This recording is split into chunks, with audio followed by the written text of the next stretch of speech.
Good evening, ladies and gentlemen, and welcome to the Mikey Report for July 26, 2010. Glad you can be with us here this wonderful, calm, cool evening here in Phoenixville, Pennsylvania. Of course, we have quite a bit of stuff. I actually don't have time to really chit-chat, and if I had time to chit-chat, I'd be on the phone. Probably with some people. But a lot of coverage, especially on the BP front. But first I wanted to get to some other stories, including a update on a story that we never actually covered here on the Mikey Report. Kyron Horman, a 7-year-old Portland, Oregon boy who's been missing for over the last month and a half. There could officials say they've made significant progress in the criminal investigation, and after thousands of tips, there could possibly be an arrest coming soon. Kyron's stepmother, Terry Horman, the last person known to have seen Chiron before he vanished on the 4th of June. Investigators haven't named her as a suspect or person of interest in the disappearance, but she's clearly been a focus of the probe.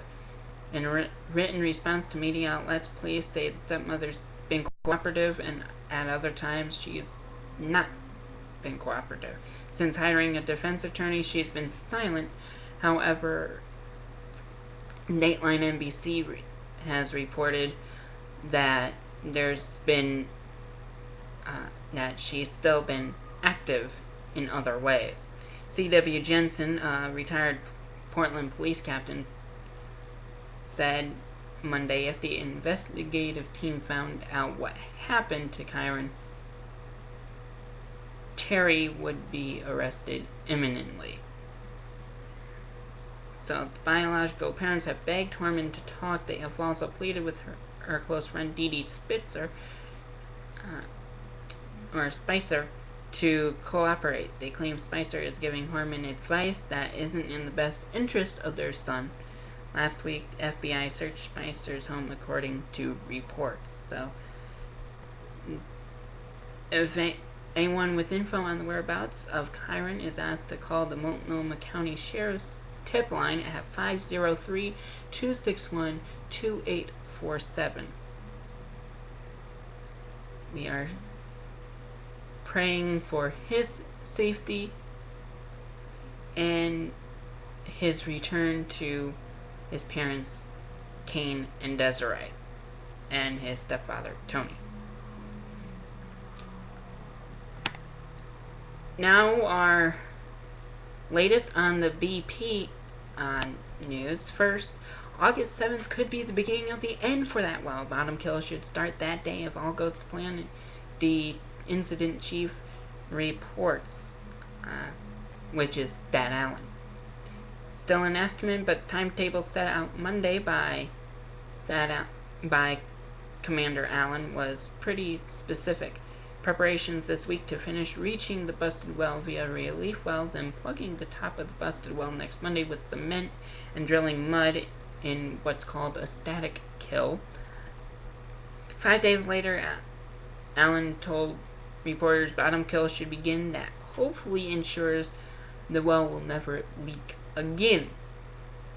The well now remains capped, having shut in all oil flow since the 15th of June this month, but that containment system is only temporary. Explanation of the next steps according to Kent Wells, the Senior VP of Exploration and Production, and Mr. Allen. The relief wells and static kill, I'm just going through it briefly. The well pressure, BP has monitored the pressure in the busted well for signs of leaks or problems, and pressure slowly risen from 6,700 pounds per square inch on the 16th of July to another 204 psi per square inch to 6904. And 100% on the cleanup, as reports have shown. Now, I mentioned in our preview about Tony Hayward, and I'm not even going to get through the main part of news in 10 minutes. This is going to be fun. Alright, I mentioned what possibly could happen. Well, the BP CEO, Tony Hayward, is going to step down and join a Russian venture. The source says the move will happen in October, and American is likely to be a successor. BP is jettisoning Tony Hayward, whose verbal blunders made the oil giant's image worse as it struggled to contain the oil spill in the Gulf.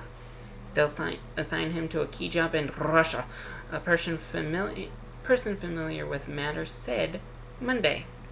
Hayward stepped down in October and take a post at TNK-BP, the BP's joint venture in Russia, according to the person familiar with the matter, who renames anonymous because of an official announcement hasn't been made by the company board. Move was being made more than 3 months after the oil rig explosion set off the spill, and less than 2 weeks after temporary cap finally stopped the oil. Retired Admiral Thad Allen said in Washington Monday that efforts to solidly seal BP's busted deep sea well are set to begin in a week. Moving Hayward gives BP a chance to make a fresh start. Robert Dudley is likely to be his successor, as we reported last night on the Mikey Report. The sooner Bob Dudley is empowered to act as CEO, especially with regard to the U.S., better it will prove to be for BP, said Stephen Pope, the global equity strategist at Cantor Fitzgerald in London. Board met Monday, but it was unclear whether it had made the demotion official. Statement was expected early Tuesday. At the same time, the company files its second quarter results. Hayward left BP HQ after the board meeting without speaking to reporters. The Britain's silver Lexus was mobbed by photographers who chased the car down the tiny street in central London. So, it's not clear with what Hayward's role will be with TNK-BP, but Job suggests BP still holds more faith in Hayward than much of the U.S. public and political establishment do. Analysts consider the Russian venture one of BP's crown jewels. It accounts for a quarter of the company's production. And British company with a southern accent is the title of what American Bob Dudley to be replacing as chair.